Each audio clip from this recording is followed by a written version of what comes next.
Right now, the Middle East is in turmoil. Islamic State extremists are said to be rampaging across the region, killing anyone who gets in their way as they try to bring out an Islamic caliphate. Last Friday, MPs voted to carry out airstrikes on IS in Iraq to try to limit their progress. A day earlier, 9 men, including radical preacher Anjem Choudhury, were arrested in raids across the UK by police investigating claims they were once members of now banned political groups. One of these men was 31-year-old Mizna Rahman, a former pupil of Omar Bakr Mohammed, a so-called hate preacher said to be involved with Al-Qaeda and now banned from the UK. Rahman himself was jailed for 6 years in 2007 for soliciting murder for his role in the Danish embassy cartoons protest, although this was later reduced on appeal to 4 years. Last Thursday, he had his home raided and a host of electrical items confiscated, as well as money, before being released on bail, as he says has happened every year since his release from prison.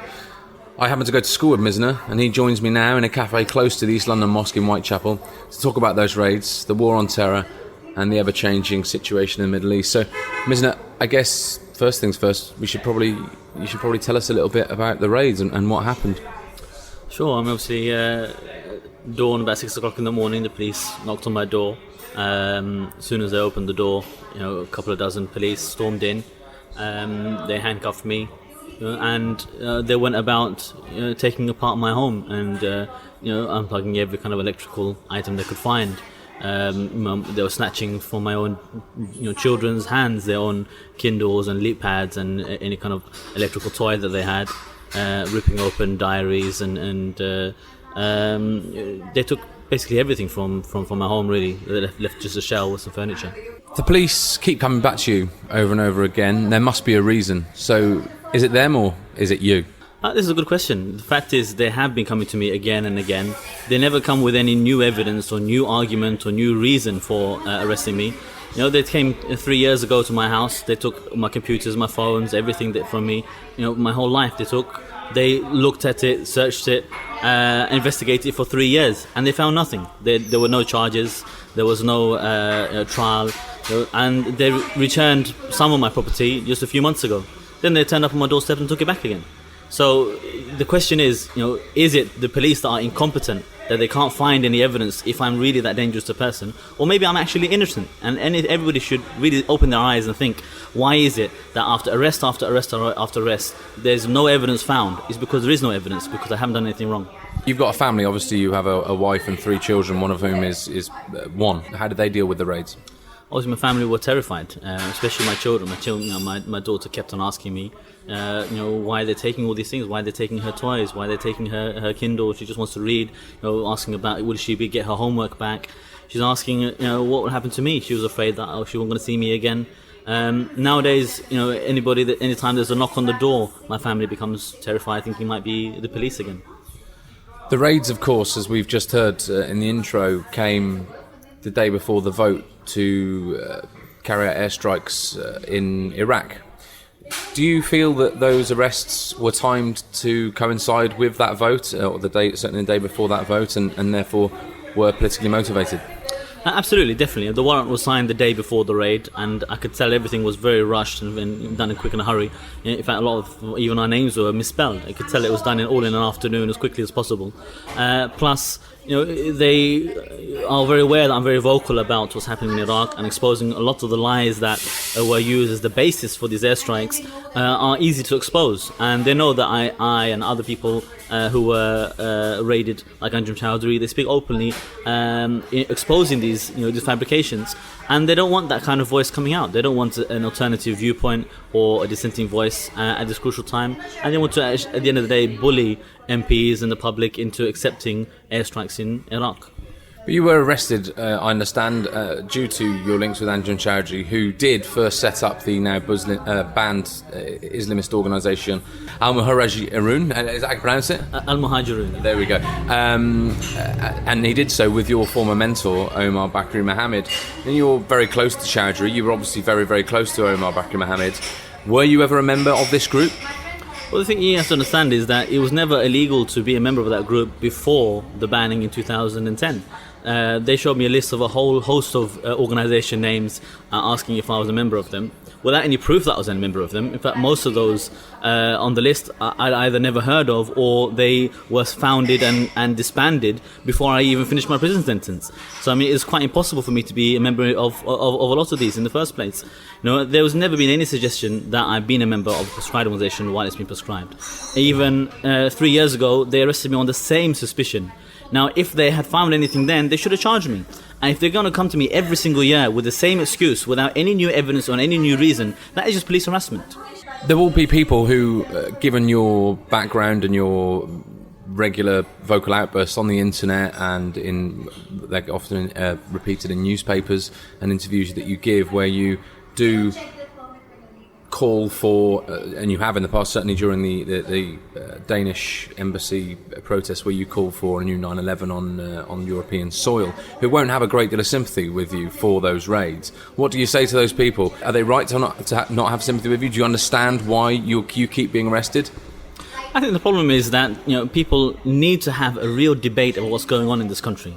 The British foreign policy is causing a lot of hatred and anger around the world, not just little old me in London. I'm talking about over 1 billion Muslims that are angry at Britain because of their violent foreign policy. If you can't hear it from me, if you can't hear the fact that I am angry at the vicious violence against Muslims around the world by British soldiers, how are you going to deal with all of the Muslims around the world? You need to understand, I'm like an alarm clock. I'm warning you to a danger that's coming to the Britain because of what's going on, and I'm just calling for an end to it, to stop that bloodshed. But instead of getting angry at the alarm clock, get angry at the people who are causing this danger to the streets of London. They claim that the IS obviously not existing in the UK, but they're saying the danger is very real in Syria and Iraq, and there are Brits going abroad to join that, and then they're going to be coming back and causing a danger to British people on the streets. How do you feel about what IS are doing? The reports say they're rampaging across the Middle East, beheading people, which we know, we've seen on videos, allegedly raping women, and killing innocent, peaceful people, such as the Yazidis. What do you think about what they are doing over in Syria and Iraq? And the problem is, Western journalists like yourself have never really had any first-hand information from the ground for that, because the Western journalists are not allowed, on the ground. But we have seen they've released their own videos where they have beheaded British people. That's clear. We've seen that. Yeah. So definitely there are videos of them beheading some people, some men, and especially beheadings of soldiers, of American soldiers and Assad soldiers, as well as American journalists and so on. They're now holding a British aid worker who is not involved in any way apart from being a peaceful person on the ground. How can you possibly defend what they're doing to, for instance, that man? Let me finish what I was saying. So obviously these videos have come out, but the vast majority of the things that have been accused of by the British government and by the Western media is complete fabrications. There's stories about a 9-year-old girl, Christian girls getting married. This is nonsense. And if you look, even the videos are available of exactly what those pictures are of, and it's just of Muslim girls who are reciting in a competition, enjoying themselves at school. There's pictures of women and children being killed by Maliki and Assad soldiers, the very people that are allying with America now to fight against IS, and they're using that, recycling those pictures, which are a year old, 2 years old, and now they're claiming that Islamic State are responsible for them. The Yazidis were not massacred. There was no case of women and children from the Yazidis or Christians being massacred. No churches were burnt down. All these are lies being used to justify a war against Iraq, and it's not the first time it's happened. The British public should wake up and not fall for the same trick twice by the British Prime Minister to go into another war in Iraq based upon a lie. We literally do know that they have beheaded people. Do you defend beheading of people who are not, for instance, this aid worker who's being held now?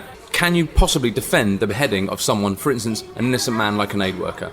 Well, we don't know what's going to happen to this aid worker, and from what I hear, it's quite possible that he might even be released. So we don't know what's going to happen in this situation. Now, beheadings are gruesome. There's no doubt about it, and the war is gruesome, and the fighting and the killing is gruesome. Just like the airstrikes that we killed, dozens and dozens of innocent women and children just in the last couple of days is gruesome and is horrendous and is a heinous act, and we should stand against those airstrikes. Now, what we need to understand is that if there's going to be a war and Britain is going Britain's going to take part of that war. They need to, we all need to understand that Britain is putting every one of us, in danger. And if the British government is refusing to negotiate and to release their captives, that says a lot about the British government's attitude towards its citizens. Other governments are willing to release their prisoners, negotiate with them, and there'd be no problem. They've all been released. So the British government needs to take responsibility for their own actions and take responsibility for their citizens and release them from captivity. Do you think that there will continue to be more and more people going out to join forces with IS over in Syria and Iraq? Do you anticipate that happening? Possibly. If Britain starts to weigh in this war and start to fight and to kill and to start to bomb or put boots on the ground, I think they're going to see Muslims in the UK will be completely averse to them, whereas perhaps now many people are on the fence. I don't think people will stand with Britain against their Muslim brothers in Iraq. And can you see these airstrikes and then obviously any further airstrikes that we decide to do in Syria? At the moment it's just going to be Iraq, but if it goes to Syria and then potentially ground forces, can you see Islamic people from the UK going over there and deciding enough's enough and taking up arms, going to Syria and Iraq and taking up arms against the Allied forces? Well, looking at our history, that has happened in every conflict, so far, whether it was Afghanistan or Iraq previously, or in Bosnia. Whenever there's a conflict where the Muslims are being harmed, or being oppressed, and being, killed at a massive rate, Muslims, they stand up to defend their brothers and sisters abroad. And Muslims have never felt, except for a very small minority who really they don't really belong with the Muslim community. The vast majority of people actually will never support the British government in any kind of war against Muslims.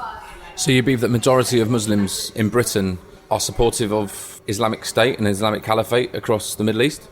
I believe Muslims in Britain, the vast majority of them, are definitely in favour and in support of Muslims around the world, wherever they are being oppressed. They will have sympathy and support for them and allegiance to them, wherever they are.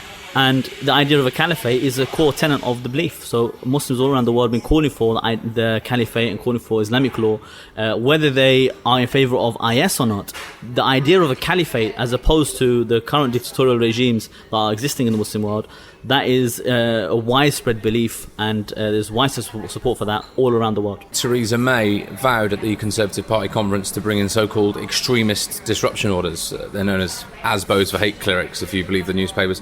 And they will give jail time to anybody who, quotes, seeks to overthrow democracy. Given your recent arrest and your support of Sharia law, do you think you fall under that category? I think Russell Brand falls under that category. I mean, he came out on TV publicly saying that he doesn't believe in democracy, he wants an alternative system. There are many people who want that. There are socialists, there are anarchists, there are many people who don't believe in this kind of political system. Now, Theresa May needs to make a choice. Either she believes in freedom of speech and she believes in freedom of expression, or she's saying that, no, if you don't agree with me, we're going to lock you up. Now, if she wants to say that, that's fine. That's what she's been doing for a long time. At least she's going to admit it and remove the mask from her face and to admit, well, we are a dictator and we don't mind being a dictator because of the extraordinary terrorist threat. Then at least we know where we stand. But to have this two-faced attitude, on the one hand we say we give you freedom, but if you use it we'll put you in prison, that's just hypocrisy. Do you think that they'll be going after Russell Brand? No, they don't, because he's not Muslim. The fact is, this is a draconian law targeted only for Muslims. Britain has become an apartheid state. There's a whole array of terror legislation which will only ever be used against Muslims. BNP members have been found with chemical weapons in their house, but they never been charged with terrorism. But a Muslim gets found with a magazine in their house, they get charged with terrorism. That isn't true. There are. I mean, some BNP members have been convicted of terrorism. I mean, Tony Lacombe, who was the number 2 in BNP, was convicted of terrorism because he was found with a car bomb in his car. So, I mean, it's not strictly true, isn't it? I mean, they will use terrorist legislation against what far right. Exactly was that? What law exactly was he charged with? Because I know that there are other cases of the BNP where they found chemical weapons in the house. They were only charged with illegal use of explosives or illegal possession of explosives. Never charged on the Terrorist Act, nor any of the laws or the draconian laws or the control orders or the detention or secret evidence that was used against Muslims were never used against any of those members. Whereas a Muslim, they do get found guilty of terrorism because they had Inspire magazine or Dabek magazine. They just curious teenagers go on the internet and they end up in prison are called terrorists. And so what do you believe the ramifications of Theresa May's extremist disruption orders could be? Do you think it's more likely to make perhaps moderate Muslims more likely to turn to violence and extremity? I believe she's playing with fire, because the fact is that people like me who are willing to speak out openly regardless of the consequences, we are few. Whereas there are other people that will look to me and say, well, I don't want my house to get raided. If I want to have a voice, I'll have to use other means. And that, there are many people in the community that don't believe that speech is the way when people aren't listening, when people don't allow you to speak, and rather they take their own precautions and they'll take action, like Ustath Abu Baraa, for example. You think that these extremist disruption orders could push more people to act in the way that we've seen as butchering a soldier in the street in cold blood? To be honest with you, the British police, they're the ones who are saying this kind of attack is likely to happen again. And they're the ones who say that there is, a terrorist attack in the UK is imminent, or is, the threat level keeps on rising. It's not for me to say. But what I'm saying is that it certainly looks like it's going that way, and things like this announcement doesn't help. It makes things worse. You and your pals, your friends who had pressure on them and been arrested recently, do you think that you're going to now face prison, or are you going to do something to make sure that these new laws, the extremist disruption orders that Theresa May says she's going to bring in, don't apply to you? What are you going to do about that? Ultimately, we've always operated within the remit of the law, much to the frustration of the Home Secretary and the police. And they've said so many times, the police have testified in open court that, that they know our policy, that we never break the law. We always stay on the right side of the law, much to their frustration. That should not be an area to be angry about. They should be pleased we're not breaking the law. So we know what the law is, sometimes better than the police, and we know exactly how to stay on the right side of the law. But we're going to continue to speak out, and there's always a way to speak and to spread our message without to cause any undue harm. And the proof that we're not breaking any laws is the fact that after raid after raid after raid, we've never been charged. Does the idea of going back to prison scare you? No, to be honest with you, I know a lot of people there already, so I can see my pals, my friends that I've maybe missed and I haven't seen for a long time. So the idea of going back to prison with these extremist disruption orders that Theresa May is bringing in, ain't going to stop you, the idea of prison? Prison is a nasty place. I'm not going to make light of it. It is a very hard place to be, and I don't want to go out to prison. But I see speaking out, commanding good from the evil, exposing the crimes of the British government as a religious duty. It's not a hobby. So I'm going to continue to do that regardless of whatever obstacle they put in my way. Whatever threats Theresa May has against me is not going to bully me into keeping silent. Would you encourage your children to follow in your footsteps? Obviously, if I didn't think what I was doing was the best, I wouldn't be doing it. And so, of course, I would love my children to grow up as good Muslims with the Prophet Muhammad as their role model. And he was the first to speak out against any oppression, despite facing a much more hardship than I faced myself. Even if that means that they're going to spend their life in and out of prison? Well, I hope that never happens. I hope they're able to find a better place to live and a better future. Hopefully, by the time they are grown and have to face that kind of hardship, maybe Britain will be ruled by Islam by then. We never know. And you said to me before, when we've discussed, obviously, because we went to school together and we've met up since then. And you said to me before that when 7/7 happened in 2005, you could feel an attack was coming beforehand. Do you feel an attack is brewing now? And if so, how imminently? I think everybody's obviously feeling that something is changed in the UK. The atmosphere has changed. The government's feeling it. They're raising the terror threat level. They're increasing the pressure on the community. They're increasing their raids. They're taking people's passports away. So that itself creates a little cycle. The British government really encourage or sort of inciting this anger in the Muslim community and really pushing them to beyond the kind of boundaries of tolerance. Until eventually I can just see the sooner or later somebody's going to be fed up and just have enough. Sooner or later? I hope later. I hope it never happens. I hope the British government comes to their senses, stops interfering, stops bombing and killing, and change their own policy around the world. That way we can end this cycle of violence. And finally, obviously we went to school together. We were in French class together. You were a quiet, young, unassuming lad, I suppose. How did this happen? Whereas you become such a strong of thought and unafraid to do anything where even if it ends you up inside in the nick. Well, to be honest with you, I think what happened was, when we knew each other at school, obviously the biggest thing on my mind was probably, the latest PlayStation game or the latest, football game. But as I grew a little bit older, I started to question what life is about. I started to question, where I came from, where am I going, what is important in life. And that made me a little bit more political aware, made me a little bit more aware about, life itself and the purpose in life. And that's when I started to see what's actually happening around the world, whether in Afghanistan or Iraq or Palestine, which I'd never really paid much attention to before. And certainly that, opened my eyes to, what's happening. And not only that, certain ideals that I thought maybe were okay, then I realized afterwards that those ideals were actually the cause for a lot of suffering. Things like democracy and freedom, in the name of these, religions, I would call it, they've been, many people being killed and being oppressed, and that really changed my view of things.